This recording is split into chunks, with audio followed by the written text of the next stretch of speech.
지난 7일인가요? 뭐 갑자기 영화에서 보는 듯한 장면들이 이렇게 TV에 나오는데 이게 뭐지 하고 깜짝 놀랐습니다. 뭐 하늘에서 땅에서 그리고 뭐 여기 사방팔방으로 총과 또 로켓이 쏟아지고요. 여러분 아시는 것처럼 이스라엘과 이 하마스가 이제 교전이 시작이 되었습니다. 지금까지 사상자가 4천 명이 넘었고요. 앞으로 아마 오늘 이제 이 전쟁이 본격적으로 이루어지지 않을까 예측을 하고 있는데, 이제 가자 지구에 이스라엘 군이 아마 투입되게 되면 더 많은 희생이 이제 올 게 분명하죠. 뿐만 아니라 이 주변에 있는 주변국과의 관계도 되게 묘하게 돌아가서 자칫 잘못하면 전쟁이 확전될 수도 있는 그런 절체절명의 지금 위기 상황이다, 이렇게 할 수 있는데요.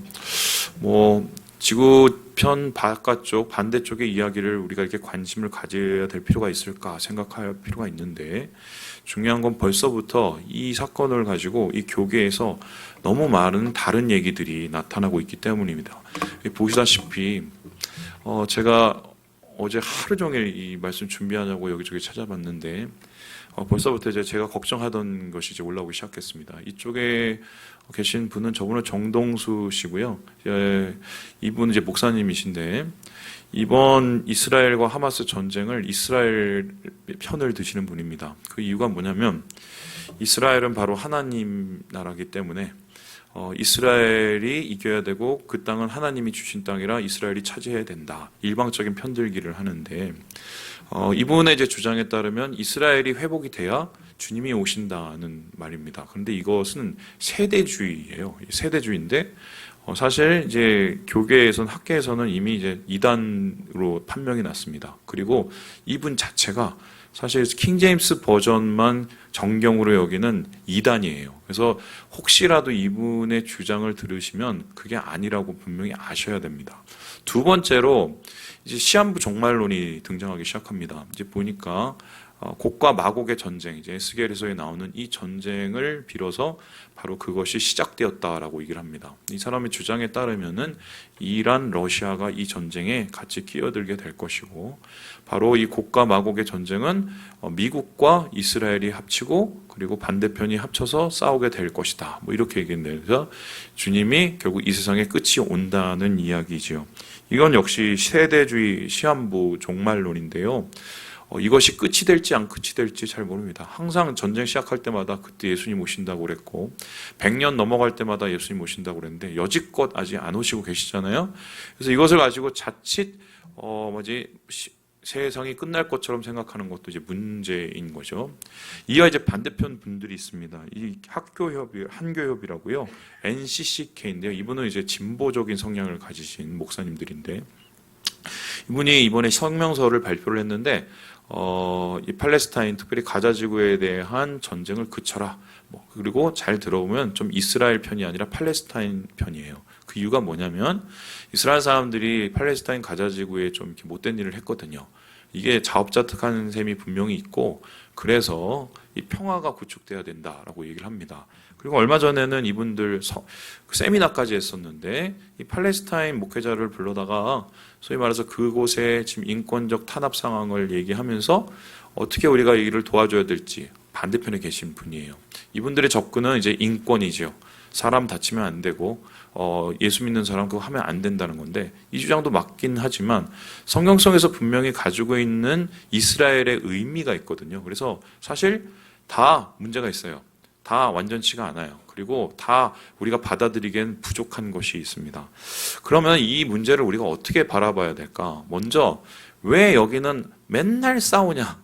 여기는 왜 맨날 이런 일이 일어나는지 그 원인을 좀 찾아볼 필요가 있습니다. 제가 이스라엘에 2002년도에 다녀왔는데, 그때 제가 굉장히 놀랐습니다. 그 놀란 이유가 뭐냐면, 저는 공항 딱 도착하면 이 당연히 이스라엘이 나라가 하나고 거기 테러 분자 좀 있고 이렇게 알았거든요. 근데 저를 붙잡고 이 사람들이 공항 저쪽에 가서 뭘 계속 인터뷰를 하고 묻고, 영어도 그때는 온전치가 않은데 그걸 계속해서 저를 거의 추궁하듯이 하는 거예요.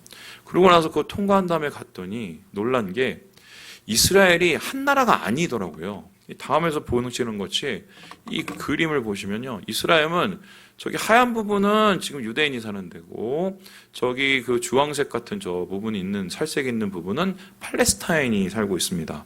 그래서 정확하게 따지면은 크게는 두 개, 작게는 세 개로 나누어지는데, 말 그대로 인종도 다르고 종교도 다르니까 이제 분쟁이 일어나게 되는 거죠. 제일 이 문제 있는 지역이 저기 쉐이크 자라라는 작존입니다. 이번에 사실 문제가 된 것도 저기에 있는 올드 시티, 그러니까 예루살렘의 그 옛날 그 도시가 있는데 그것 때문인데, 제가 거기를 방문했었을 때 깜짝 놀란 게 너무 좁아요. 이게 평방 1km라 한마디로 한 바퀴 도는데 1시간도 안 걸립니다. 그런데 거기를 네 종교와 네 인종이 살고 있어요. 정확하게 4등분을 해갖고 밑에는 무슬림, 위에는 무슬림, 밑에는 유대인, 이쪽은 개신교 합친 그 기독교, 이쪽은 아르메니안 사람. 정확하게 4등분해서 살고 있는데 이 사람들이 제대로 잘 살고 있느냐? 맨날 으르렁대고 싸우고 있습니다. 그래서 거기를 지나다닐 때마다 뭔가 좀 불안해요. 그러면서 제가 그때 느낀 게 이 좁은 땅에 어떻게 아직도 저 사람들이 이러고 싸우고 있을까? 이 생각만 잔뜩 했었거든요. 특별히 이번에 문제가 되고 있고 싸움이 일어나고 있는 저 가자지구 같은 경우는 더 심한 편인데요. 여러분 아시는 것처럼 이 가자지구는 말 그대로 팔레스타인 사람들이 몰려 사는 곳인데 얼마나 살고 있는지 알아요? 저 좁은 땅에 그러니까 이스라엘 전체가 한 경상도 정도 되는데 거기에서 더 좁은 땅에 200만 명이 삽니다.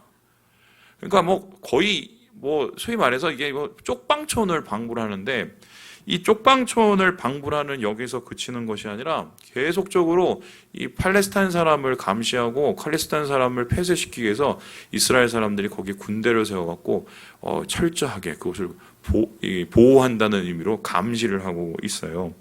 그러니 땅만 봐도 이게 안 싸우면 이상한 거예요. 종교 다르죠. 각기 문화 다르죠. 자기가 가지고 있는 생각 다르죠. 그러니까 이게 당연히 싸울 수밖에 없다. 오히려 이렇게 그냥 하루하루 일상이 되는 게 신기할 정도로 느껴졌는데, 어떻게 이렇게 나라가 쪼개진 나라가 만들어졌을까? 이 불안한 나라가 만들어졌을까? 사실 이 불안한 정국이 마련된 최초의 시작은 이 사람들 때문입니다. 여기 이 두 분이 있는데 맥마흔과 벨포입니다. 공통점은 둘 다 영국 외교관입니다. 이 사람들이요 뭘 했느냐? 이중 계약을 했는데 요즘 말로 하면 전세 사기를 한 겁니다. 전세 사기 어떻게 합니까? 이 사람한테 A라는 사람한테 돈 받고 너 일로 와. B라는 사람한테 돈 받고 일로 와. 그리고 자기는 튀는 거죠. 똑같이 했어요. 이 당시가 1900년, 1915년에서 17년인데 그 당시에 이제 1차 대전이 일어났고요. 영국이 오스만 투르크를 좀 어떻게 해결해야 되는 상황이었어요. 그래서 그 지역이 사실 팔레스타인 지역은 그 당시 나라가 없고 그냥 오스만 투르크의 지배하에 있었는데, 이 맥마흔이라는 사람이 그 지역을 돌아다니면서 사람들을 꼬십니다. 꼬셔갖고 어떻게 꼬셨냐? 야, 니네가 여기서 저기 그 투르크하고 좀 싸워주면 우리가 나중에 잘 생각해갖고 독립국가 세워줄게. 꼬신 거예요. 그래갖고 만든 게 후세인 맥마흔 조약입니다. 그게 1915년에서 16년에 세워졌는데, 그러고 나서 그 다음에 1917년에 벨포어라는 사람이 누구를 쫓아가냐면 뉴욕의 갑부죠. 로즈 차일드라는 사람을 찾아갑니다. 이 사람이 누구냐면 유대인이에요.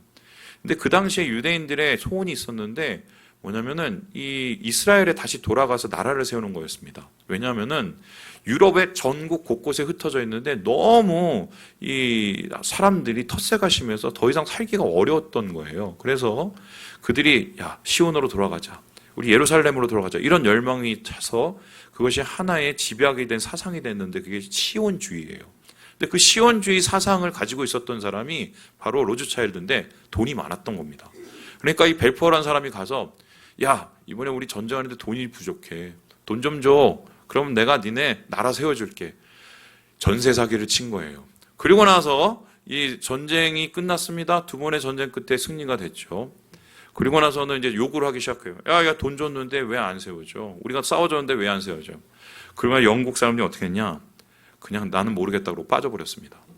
그러니까 이스라엘 사람들은 거기에 왔죠. 그리고 거기에 있는 팔레스타인 사람들 원래 살고 있죠. 대립이 시작된 거예요. 처음부터 싸우지는 않았어요. 근데 이스라엘 사람들이 너무 많이 들어오니까 나중에는 화가 난 겁니다, 이 사람들이. 그리고 싸우기 시작하면서 결론적으로 어떻게 됐느냐? 1948년에 이 유엔에서 이스라엘을 허가를 해줘 버려요. 국가를. 그때부터 전쟁이 시작돼서 지금 이제 5번째인 거예요. 크게만. 그러니까 이게 어떻게 보면은 어쩔 수 없는 상황이고 모두가 입장이 참 다 있고 그리고 그 상황 속에 일방적으로 한 편을 들기엔 참 애매하고 거기에 분명히 영국이 잘못을 한 것인데 그런데 이것이 분명한 건 이스라엘, 이 가나안 지역에 일어나고 있다는 거예요. 여러분 아시는 것처럼 가나안은 성경적으로 특수한 의미를 가지고 있죠. 그곳의 전쟁과 분쟁을 그냥 우리는 봐서는 안 됩니다. 물론 예수님께서 나중에 이 땅에 오실 때 정말 예루살렘 위에서 뚝 떨어지실지 아니면 전 세계 가운데 뚝 떨어질지 몰라요. 성경을 보면 이 세계가 그대로 있는 게 아니라 변형이 돼요. 한마디로 재개발이 돼서 거기에 새 예루살렘이 내려온다고 그렇게 이 계시록에 이야기를 하고 있거든요. 그런데 이스라엘이 차지하고 있는 예루살렘이 차지하고 있는 성경적 의미가 크니까 전쟁에 주목을 합니다. 여러분 아시는 것처럼 아마겟돈이니 이런 게 다 인류의 이 최후와 이제 관련이 있잖아요. 그래서 그러면 이거를 우리 믿는 사람은 어떻게 봐야 될까? 진짜 이게 끝인가? 정말 이제 주님 오실 때가 됐는가? 더군다나 지금 보면 계속해서 지진 나죠. 2천 몇백 명 죽죠. 물난리 나죠. 1천 몇백 명 죽죠. 야, 지진과 기근과 전쟁이 오니 정말 주님 오실 때가 됐는가? 그런데 예수님의 말씀을 우리가 확인해 볼 필요가 있는데요. 우리 같이 마태복음 24장 말씀 읽어보도록 하겠습니다. 시작. 난리와 난리 소문을 듣겠으나 너희는 삼가 두려워하지 말라. 이런 일이 있어야 하되 아직 끝은 아니니라. 불법이 성함으로 많은 사람의 사랑이 식어지리라. 난리가 많이 나고 뭐 전쟁도 나고 재난도 일어나지만 그것이 마지막을 향해 가는 이 과정은 맞지만 곧 끝은 아니라고 얘기합니다. 오히려 예수님께서는 마지막 때의 사인, 그 징조를 뭐라고 하냐면 사랑이 식어지는 거라고 얘기해요. 그러면 이런 의미가 되는데 전쟁, 재난, 사람들 사이에 일어나는 인재와 천재의 이유가 뭐냐? 사랑이 식어가기 때문이다. 그럼 전쟁이라는 것은 도대체 무엇이냐? 사랑의 정반대편에 있는 것입니다. 사랑이 아닌 모든 부정적인 것들, 그 감정과 에너지를 똘똘 뭉쳐서 만든 일종의 잡탕찌개예요. 그래서 이 전쟁이 이루어지는 과정을 우리가 살펴보고 그 전쟁이 도대체 어떤 의미를 가지는지 우리가 볼 필요가 있는데요. 저는 오늘 이걸 일종의 전쟁 답창지라고 생각을 하고 전쟁 레시피, 요리법은 어떻게 될까 한번 그렇게 생각을 해봤어요. 그래서 전쟁 레시피를 한번 만들어 봤는데요. 우리 같이 한번 읽어보도록 하겠습니다. 시작! 불편을 넣고 불평을 만든다. 전쟁 레시피는 어떻게 시작되느냐? 말 그대로 불편으로부터 시작된다고 할 수 있습니다. 사람이 아까 보시는 것처럼 여러 가지 불편한 게 많으니까 그 불편들이 나중에 불평으로 변하기 때문이에요. 이 성경에 보면은 이 출애굽기는 어떤 것이냐면은 일종의 보이지 않는 전쟁인데 불편과 불평의 전쟁이라고 할 수 있습니다. 이 사람들이 결국 사고를 치는데요. 민수기 14장에 이르러서 이런 일이 일어납니다. 우리 같이 한번 읽어보도록 하지요. 시작! 어찌하여 여호와가 우리를 그 땅으로 인도하여 칼에 쓰러지게 하려 하는가? 우리 처자가 사로잡히리니 애굽으로 돌아가는 것이 낫지 아니하랴. 불평에 졌어요. 불평에 뭐 광야 생활 불편하니까 그게 불평을 막 하다가 결국 거기에 넘어가 버립니다. 그래서 그 전쟁의 결과가 어떻게 나냐? 40년 동안 광야 생활 더 해야 했고요. 1세대는 완전히 가나안에 들어가지도 못하고 광야에서 다 뒤졌어요. 죽었어요. 그래서요, 이 불평이 되어 버렸을 때 이것이 어떤 일을 가져다 주는지 우리가 처절하게 알 수 있는데, 목사님, 불편하면 당연히 불평할 수 있는 거 아닙니까? 뭐 궁시렁 되는 거 당연하죠. 그런데 궁시렁 되는 것이 계속 쌓이고 그걸 해결하지 못하면 문제가 될 수 있습니다. 왜냐하면 불평은 관계를 망가뜨리기 때문이에요. 먼저 불평을 하다 보면 옆 사람하고 그 문제가 생겨요. 그죠? 짜증내고. 그리고 다음에 어떻게 됩니까?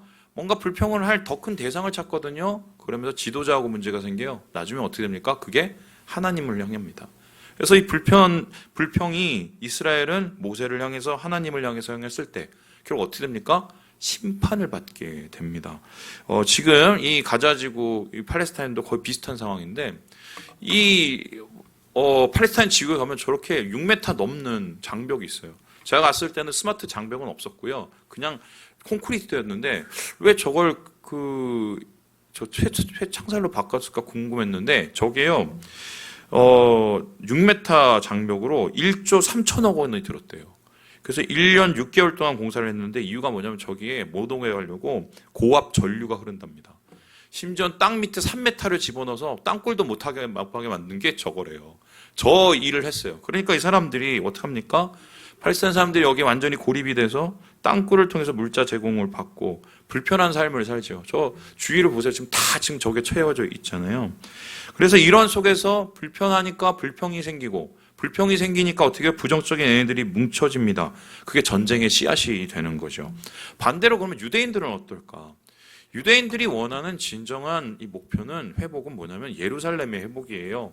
예루살렘의 회복은 뭡니까? 성전을 재건하는 겁니다. 그런데 막상 와서 보니까 그 성전 자리에 뭐냐면 저기 보듯이 아크사 사원이라는 이슬람 사원이 있는 거예요. 그냥 사원도 아니고 이슬람 3대 사원 중에 하나고 여기서 무함마드 그러니까 이슬람을 만든 사람이 하늘로 승천을 했다고 알려진 곳이에요. 그게 뭐 진짜겠어요? 그런데 이곳 속에서 가지도 못해요. 못 들어갑니다. 그리고 그냥 할 수 있는 게 저기 벽 앞에서 붙잡고 기도하는 게 유대인들이 할 수 있는 일인데 그것도 요즘엔 통제가 돼서 잘 못해요. 그러니까 불편한 거예요. 나는 자유스럽게 예배하고 성전도 짓고 예루살렘도 살고 싶은데 왜 이걸 우리가 방해하느냐. 그러면서 이러한 불편함들이 어떻게 됩니까? 결론적으로 이 서로가 대립되게 되는 이유가 되는 것이죠. 그리고 나서 이러한 이 양자 간의 불평을 만드는데 여기에 더 큰 게 하나 있었어요. 그게 뭐냐? 제가 이제 정치학자들 이제 책을 보거나 이제 뭐 이런 유튜브 같은 걸 이제 보면 그분들이 얼마 전부터 계속적으로 하는 얘기가 있었습니다. 그럼 어떤 얘기를 했냐면 이제 평화의 시대는 끝났다라는 얘기를 했어요. 왜 그러냐? 단순히 우크라이나 전쟁 때문에 그런 건 아니고요.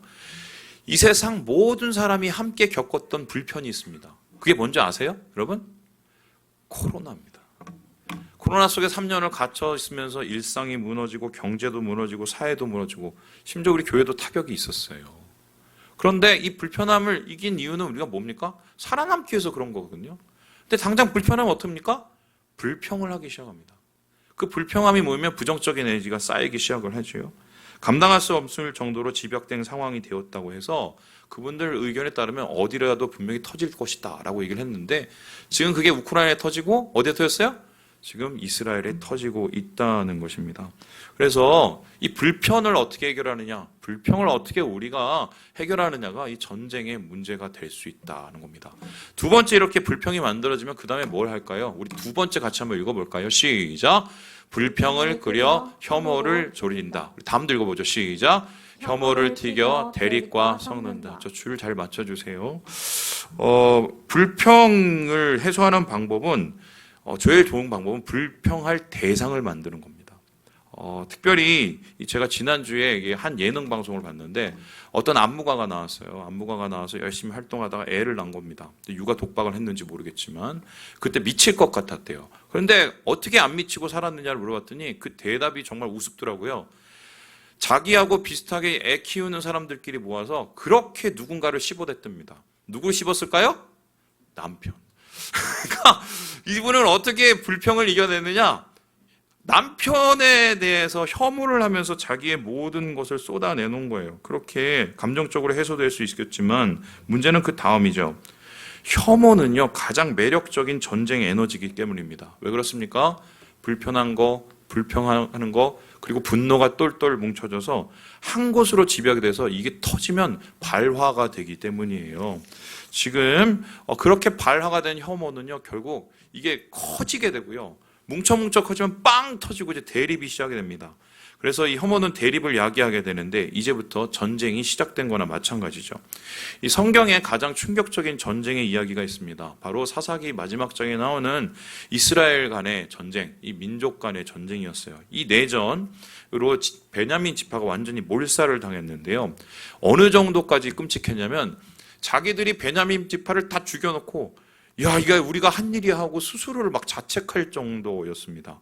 이 동족상잔의 비극인데 이게 어떻게 일어난지 아십니까? 혐오 때문에 시작이 됐어요. 우리 같이 한번 읽어보도록 하죠. 시작!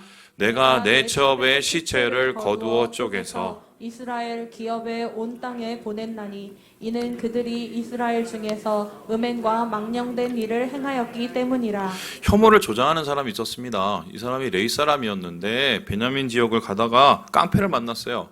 그리고 첩을 뺏겼어요. 레이 사람 목사님이 첩을 데리고 다녔습니다. 그리고 나서 어땠냐? 그 첩이 강간을 당해 죽습니다. 열이 받은 거예요. 자기는 힘이 없으니까. 그래서 어떡합니까? 그 첩을 시신을 12조각으로 쪼갭니다. 그리고는 그 이스라엘 전체에 다 뿌립니다. 그걸 보고 깜짝 놀라서 이게 뭔 짓이야. 그래서 회개망측한 직 때문에 한 곳에 그 사람들이 지파의 두령들이 모여요. 이 부정적인 에너지가 모아지면서 흥분을 하기 시작을 하죠. 그러고 나서 이게 어떻게 되는지 물었더니 제 아내가 제 첩이 저렇게 죽었습니다. 그러면서 이제 이 완전히 이성이 끊겨요. 타도 베냐민으로 바꾸고 그 베냐민을 타도할 수 있는 이유를 봤더니 음행했고 망령된 일을 했다는 겁니다. 맞죠? 그리고는 이제 다 죽여버리자 이렇게 된 거예요. 근데 얼마나 웃기냐면 이 혐오, 이 사람들이요 과연 이런 음행과 망령된 일을 심판할 자격이 있었을까? 사사기 그 당시에 가장 영적으로 음란했을 것이고 육적으로도 음행이 자행되던 때였습니다. 그리고 불법이 세상 곳곳에 있던 곳이에요. 사실 그 사람들은 좀 과했던 거고 이 사람들도 사실 방향성은 똑같았습니다. 그런데도 불구하고 이 사람들은 왜 이렇게 동족상전의 전쟁을 치렀을까? 자신의 불편한 감정을 해소할 곳이 필요한 거죠. 마침 혐오를 조장해서 대립이 이루어지게 된 것입니다. 혐오는 이유가 있어요. 하지만 이성적이지도 합리적이지도 않습니다. 부풀려지기 쉽습니다. 그 이유는 나랑 다르기 때문이라는 그와 하나 때문이에요. 지금 팔레스타인도 똑같은 상황인데요. 보다시피 지금 계속적으로 팔레스타인 사람들과 이스라엘 사람들이 부딪히고 있습니다. 왜 이 사람들이 부딪힐까? 우리가 왜 이렇게 불편한 줄 알아? 니네 때문이야. 물론 그런 면도 있겠죠. 그런데 진짜 그럴까요? 정치인들이 개판이라서 그런 것도 있거든요. 근데 그건 중요하지 않아요. 일단은 니네가 없어지면 다 해결이 되는 거예요. 반대로 이스라엘 사람도 그렇죠. 니네가 때문에 우리가 가지도 못하고 니네가 없어져야 돼. 서로 죽여야 되는 것입니다. 그래서 이런 대립, 너네가 없어지면 내가 행복해진다는 이 논리가 사람을 죽이는 논리가 만들어지게 돼요. 중요한 건 이 대립이 지금 전 세계로 퍼져나가고 있는 건데요. 세계에서 지금 뉴욕을 비롯해서 미국 그리고 세계 전 세계로 이 이스라엘 편드는 사람, 팔레스타인 편드는 사람으로 나눠지게 됩니다. 심지어는 한 곳에서 서로를 지지하는 집회가 일어나게 됩니다. 목사님 그 남의 얘기 아닙니까 싶은데요. 다음 그림 보시면 얘기가 달라질 거예요. 우리나라 제일 좋은 그 S대학교에 대자보가 하나 붙었는데 팔레스타인을 지지하는 대자보가 붙었습니다. 그래서 하마스가 그럴만하다, 죽일만하다, 이스라엘이 못된 짓을 너무 많이 했다 이렇게 얘기를 한 겁니다. 여러분 그런 이유가 있다고는 치더라도 사람 죽이는 게 정당합니까? 애를 죽이고 그리고 납치하고 이게 정당한 건가요? 이것 때문에 또 난리가 났고 여러분 아시는 것처럼 정부는 미국 따라서 지금 이스라엘을 지지하고 있는 상황이거든요. 이것 때문에 아마 우리나라에도 크고 작은 갈등이 예상될 것이다. 작은 대립 하나가 불평이 대립으로 만들어지고 그게 지금 전 세계로 파급되고 있는 상황. 이 불을 끄지 못하면 잘못하면 세계대전이 일어날 수도 있는 것이지요. 그렇다면 이 혐오의 끝은 어떻게 될까? 혐오를 통해서 무슨 일이 일어날까? 요거를 정치인들이 그렇게 좋아합니다. 왜냐하면 자기 지지자를 만들 때 비전을 제시하는 것보다 혐오 대상을 만드는 게 훨씬 쉽거든요. 그렇게 해서 탄생한 괴물이 있습니다. 그 사람이 누군지 아세요? 히틀러예요. 그 사람들이 그 당시에 이 독일 경제가 굉장히 안 좋았는데 그 경제를 어떻게 타개하려고 했느냐? 혐오 대상을 만들었어요. 그 사람들이 누구예요? 유태인들이에요. 그리고는 유태인들을 혐오해서 그 끝이 어떻게 끝나냐? 이렇게 끝났습니다. 맨 처음에 불편한 거로 시작을 했어요. 불평이 똘똘 뭉쳤어요. 그리고 혐오가 조장이 됐어요. 그리고 나서 사람이 죽어요. 더 웃긴 게 뭐냐면 이 당시에 이 사람들을 죽이는 건 히틀러뿐만이 아니었어요. 전 독일 국민이 찬성을 했습니다. 심지어는 목사님들과 교회도 찬성을 했어요. 왜 찬성했는지 알아요? 유대인들은 예수님을 죽인 민족이기 때문에 그래도 싸다고 생각을 했습니다. 그리고 전 국민들의 암묵적 동의하에 사람들이 저렇게 비참하게 쓰러져 내려갔어요. 지금 그 불씨가 계속적으로 팔레스타인에 이어지고 있는 상황이다. 결국 이것은 지금 전쟁으로 왔고요. 이 다음에서 보듯이 이런 상황이 됐는데 우리 같이 마지막 한번 읽어볼까요? 시작! 욕망을 얹어 전쟁을 만든다. 이 전쟁이 이제 시작이 된 거죠. 여러분 아시는 것처럼 하마스들이 지역에 있는 집단 농장 들어갔고 애들을 죽였는데 이 갓난 애들 목을 잘랐대요. 이 인간이 할 짓이에요? 이 혐오가 사람을 이렇게 만드는데요. 여기서 끝난 게 아니죠. 지금 이스라엘도 열이 받으니까 이제 곧 지상전 하려고 하는데 문제는 130명에서 150명 정도의 인질들이 있는데 아랑곳 안 하고 아마 전쟁이 시작될 것 같아요. 이제 그러면 어떻게 될지 종국엔 아시겠죠? 이거 해결 못하면 사실 진짜 인류가 멸망으로 가는 지금 시작이 되었을지도 모르는 것이죠. 보복은 더 큰 보복으로 이어지기 때문입니다. 그렇다면 이러한 모습, 이 전쟁, 모든 대립, 모든 혐오가 전쟁이 되는 건가? 그건 아니에요. 저희가 지금 열왕기 이야기를 보죠. 거기에 보면은 전쟁이 막 일어나요. 북이스라엘 남유다 일어나거든요. 근데 그들이 모든 것에 싸워서 일하는 게 아니에요. 전쟁이 일어나기 위해서는 결정적인 원인이 있습니다. 그게 뭔지 아세요? 바로 가진 자들, 권력자들의 욕망이에요. 그래서 저 땅 뺏고 싶어, 저거 가지고 싶어, 그러면 사람들이 혐오를 조장해서 그 자기의 희생물로 삼습니다. 여기 이번에 하마스와 이스라엘 간의 이 대립도 사실 뒤에 있는 욕망들이 숨어 있어요. 이걸 좀 잘 보셔야 되는데요. 이 첫 번째로 지금 이스마엘 하니야라는 이 하마스 지도자가 있고 이스라엘 총리인 네타냐후가 있습니다. 이 사람은요 겉으로는 사람들한테 뭐 이런저런 이야기를 하고 있지만 뒤에는 꿍꿍이가 있습니다. 어떤 꿍꿍이냐? 저 하마스 지도자는 전쟁하면 질 줄 압니다. 질 줄 아는데도 합니다. 왜 그런지 아세요? 지금 정치적 입지를 늘리기 위해서예요. 이 팔레스타인 안에 정당이 두 개인데 그 중에 한 정당이 파타라는 정당이 있어요. 그 정당을 내몰려고 전쟁을 이용한 겁니다. 뿐만 아니라 이제 사우디하고 이스라엘이 가까워지려고 하니까 그걸 견제하기 위해서 이 하마스가 이런 끔찍한 짓을 저지른 거예요. 사람이 죽든 말든. 반면에 네타냐후는 여기에 왜 같이 이러고 쑤시고 다니고 그랬느냐? 이 사람이 얼마 전에 비리가 걸렸어요. 그래서 배임 횡령이니 뭐 이래갖고 깜빵 가야 되는 겁니다. 그 깜빵 가는데 마침 어떤 일이 일어나느냐? 이 전쟁할 만한 거예요. 옳았구나. 한마디로 겉으로는 사람 편을 들고 국민 편 드는 것 같지만 자기 욕망 채우려고 하고 있는 겁니다. 뿐만 아니죠. 여기에 한 풀 더 걷어서 기름을 부은 사람이 있어요. 바로 이 사람입니다. 이 사람 누군지 아십니까? 트럼프예요. 이 사람이 어떤 짓을 했느냐? 미국 대사관을 갑자기 예루살렘으로 옮깁니다. 예루살렘은 아까 보시듯이 같이 살고 있는데, 그러니까 우리로 따지면 저 DMZ에다가 예루살렘을 수도를 옮긴 거예요. 왜 그런 짓을 했느냐, 대사관을.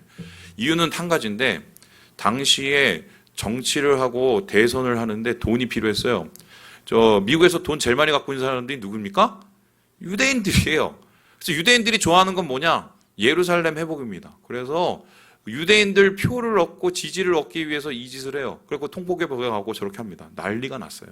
사실 이번 하마스하고 대립은 이것부터 시작이 됐어요. 이것부터. 그렇다면은 주변에서 소위 말해서 팔레스타인의 약자이기 때문에 도와준다는 그 형제들, 무슨 이집트니 이런 사람들은 정말 마음을 다해서 이 형제들을 도와주려는 마음이 있었을까요?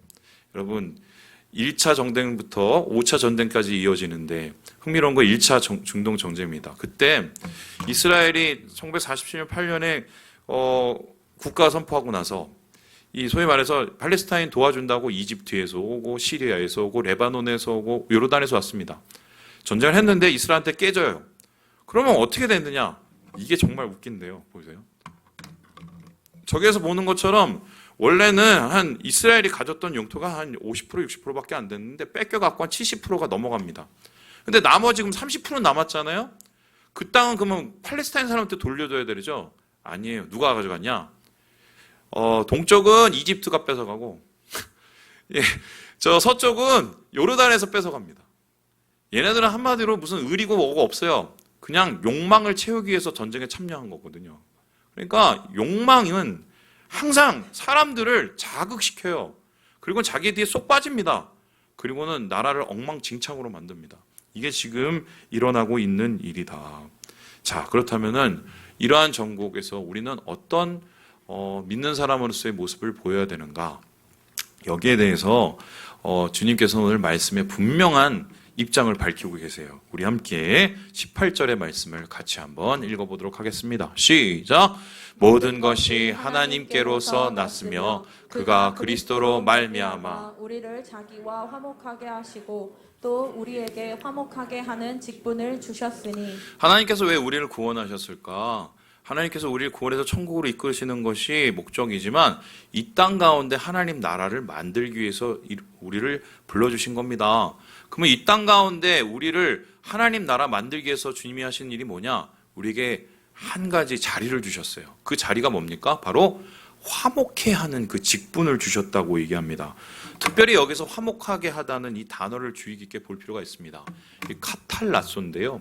이게 바꾸는 거고요. 변화시키는 거고요. 그래서 관계를 좋게 만드는 것입니다. 그래서 하나님께서 주신 이 직분을 잘 감당하고 우리가 이 세상 속에서 하나님의 나라를 만들려면 우리는 뭐를 해야 되냐? 싸움 말리는 사람이 돼야 됩니다. 싸움을 말리는 사람이 예수 믿는 사람이에요. 그것이 바로 카탈라소의 직분을 감당하는 사람인데, 그러면 싸움을 어떻게 만드냐? 여기서 보는 것처럼 뭔가를 바꿔야 돼요. 뭔가 변화시켜야 돼요. 그래야 세상의 싸움이 없어지게 되거든요. 그러면 어떻게 하면 우리는 카탈라소 할 수 있을까? 여기에 대해서 바울은 좀 더 구체적으로 얘기를 하는데요. 우리 함께 19절을 읽어보도록 하겠습니다. 시작!